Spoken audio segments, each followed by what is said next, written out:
मित्रांनो इकडे एक फेमस रेस्टॉरंट आहे गॅट्सोमध्ये, ज्याचं आर्किटेक्चर फेमस आहे. तर आता मी रेस्टॉरंटमध्ये जाणार आहे आणि रेस्टॉरंटबद्दल तुम्हाला रेस्टॉरंटचं फूड आणि रेस्टॉरंटचं आर्किटेक्ट रिव्ह्यू करणार आहे. तर तुम्ही पण चला माझ्याबरोबर. खूप फेमस रेस्टॉरंट आहे आणि नक्की तुम्हाला पण आवडेल. तर मग लेट्स गो. तर हे रेस्टॉरंटचं नाव आहे पोलोसिओ सेन जोरेन असं काहीतरी नाव होतं आणि हे एका वेल्थी फॅमिली होती इकडे, त्यांचं रेस्टॉरंट आहे. आता ते कुठे आहेत ते माहिती नाही, पण इकडे खूप टुरिस्ट येतात त्याच्यानंतर. तर हे रेस्टॉरंटचं एंट्री पॉईंट होतं. तर रेस्टॉरंटमध्ये एंट्री केल्यावरच एक सिटिंग एरिया आहे आणि अप्रॉक्सिमेटली 200-250 लोकांची बाहेरच सिटिंग एरिया आहे. तर ही सिटिंग एरिया तुम्ही बघू शकतात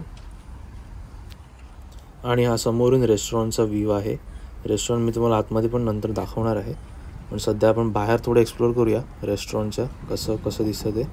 आणि तो आपल्याला सांगणार पण आहे की रेस्टॉरंट कोणाचं आहे, कसं आहे, थोडी हिस्ट्री सांगणार आहे. ते पण आपण ऐकूया आणि नंतर थोडं खाऊया.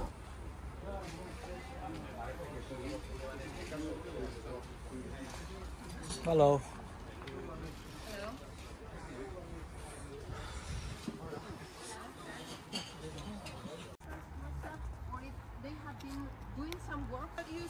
I'm gonna translate what he's gonna explain about this place, about this palace. Vamos a ver. Es un palacio construido en 1916. It's a palace that was built in 1916. Perteneciente a la familia Oriol. It belonged to the Oriol family. Los Oriol tienen el título de noble. The Oriols were a noble family. Desde el año 1618. From 1618. Tiene el título de nobles. Es una familia originaria de Cataluña. It's a family that came from Catalonia. Pero a finales de 1800, principios de 1900. And at the end of the, beginning of the 1900s, end of the 1800s. Sí, fueron llegando, y accediendo a los puestos jerárquicos de las empresas más importantes de aquel momento. They started coming to this area and getting to the highest places or highest. They started to be members of the boards of the most important companies here in the area. El dueño de la construcción fue don José Luis de Oriol. The owner of the construction was don José of Oriol. Vale. Que luego, según vayáis hacia el puerto, en un alto vais a ver el Hotel 5 Estrellas Superlujo, que es el Palacio Arriluza. When we will go back to the pier, there's a promontory, and on top of the promontory there are several palaces. One has get converted into a 5-star hotel not long ago, the Arriluce Palace. Que lo construyó don José Luis, aquel en 1914, es más antiguo que este todavía. That one is even older than this one. Vale, perfecto. Es una familia, ahora actualmente en España se han puesto de moda porque son parte integrante de la marca Talgo de trenes. Goicoechea Oriol, efectivamente. Yeah. Oriol family is very well known. There's an acronym, and the O correspond to Oriol, speed train and so on, but before the high-speed train, one of the best trains known in Spain was Talgo, and that corresponds, it's an acronym that corresponds to Tren Articulado Ligero Goicoechea Oriol, so articulated light train. Goicoechea is a family name, and Oriol is the second one. Goicoechea era el ingeniero y Oriol el del dinero. Goicoechea was the engineer that designed that train, and Oriol was the one who financed the project. Si habéis venido justamente por la parte trasera, no sé si habéis visto en algún momento el muro del metro. Vale, pues para que tengas una pequeña idea, al fondo, detrás del palacio está el metro. Hasta allí llegaban los jardines del palacio. Hasta allí.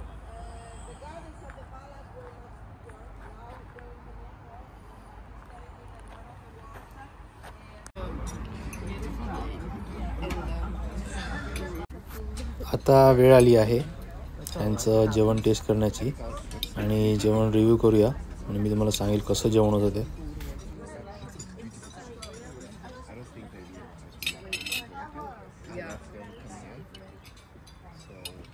तर typical Spanish जेवण होतं आणि Spanish menu होता. इकडे माझ्या पाठी बार पण होता एक, पण बार म्हणजे हार्ड ड्रिंक्स नाही तर फक्त सॉफ्ट ड्रिंक्सच होते तिकडे.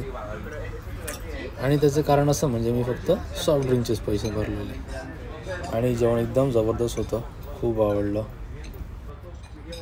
मित्रांनो आता आपण रेस्टॉरंटच्या मध्ये जाणार आहेत, हॉटेलच्या मध्ये जाणार आहे.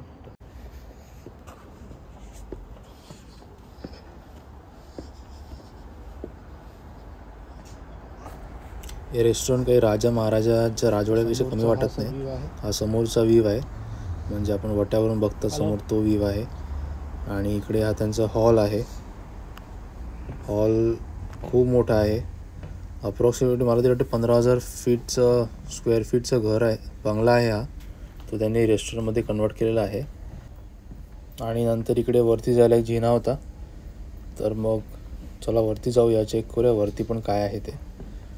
आणि हे हा फुल त्यांनी रेस्टॉरंटमध्ये कन्वर्ट केलेला आहे. तर त्यांचे रूमपासून त्यांचे लिव्हिंग रूम, त्यांचं हॉल, त्यांची गार्डन एरिया आणि त्यांचे बाकी सर्व गॅलरी वगैरे आहेत, सगळं त्यांनी रेस्टॉरंटसाठी युटिलाइज केलेलं आहे. आता ही आणखी एक ओपन स्पेस आहे. इकडे त्या लोकांनी चेअर सेटअप केले आहेत. आणि आम्ही गेलो तेव्हा रेस्टॉरंट एवढी बिझी नव्हती, तर मला माहिती नाही कधी बिझी असते रेस्टॉरंट. पण एवढे चेअर्स आहेत, म्हणजे मी त्याला विचारलेलं तर तो बोलतो फुल असते रेस्टॉरंट. आणि असेलच फुल, कारण स्पॅनिश लोक हे बाहेर जातात, त्यांना बाहेर फिरायला खूप आवडते, रेस्टॉरंटमध्ये जायला. हा त्यांचा एक छोटासा बार सेटअप होता. ऑफकोर्स इकडे ड्रिंक्स आहेत, मी तुला सांगितलेलं ड्रिंक्स पण भेटतात, पण पॅकेज घेतलं नाही म्हणून ड्रिंक्स देणार नाही ते लोक. आणि दुसरी ओपन स्पेस होती. आणि एवढे म्हणजे किती कॅपॅसिटीचं रेस्टॉरंट आहे बापरे. आता पुन्हा एकदा मी त्यांच्या हॉलमध्ये झालो आहे आणि हॉलमधून आता मी एक्झिट घेणार आहे बंगल्याच्या बाहेर.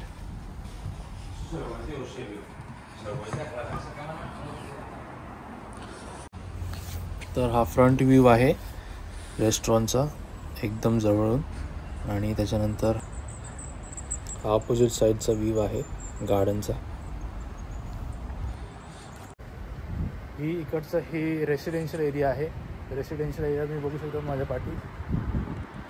ही सगळीकडची रेसिडेन्शियल एरिया आहे. इकडे हा नेबरहुड आलो, त्या सबर्बमध्ये आल्यावर एक बँड्राची आठवण येते, बँड्रा वेस्ट. आणि बघा कसे सबर्ब्स आहेत, एकदम सुंदर, खूप ब्युटिफुल. तर तुम्ही कधी युनेस्को वर्ल्ड हेरिटेज साईट हे ऐकलंच असेल, तर हा ब्रिज जो आहे तो मेन्शन्ड आहे युनेस्को वर्ल्ड हेरिटेज साईटमध्ये.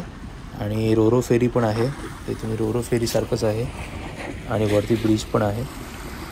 ही त्यांची एक रिव्हर आहे आणि रिव्हरच्या बाजूला त्या लोकांनी बघा दोन्ही साईडला हे डेव्हलपमेंट केलेलं आहे. तर मग मित्रांनो आता वेळ आली आहे हा व्हिडिओ इकडेच थांबायची. मला द्या रजा आणि मी तुम्हाला भेटतो एका नवीन व्हिडिओमध्ये लवकरच.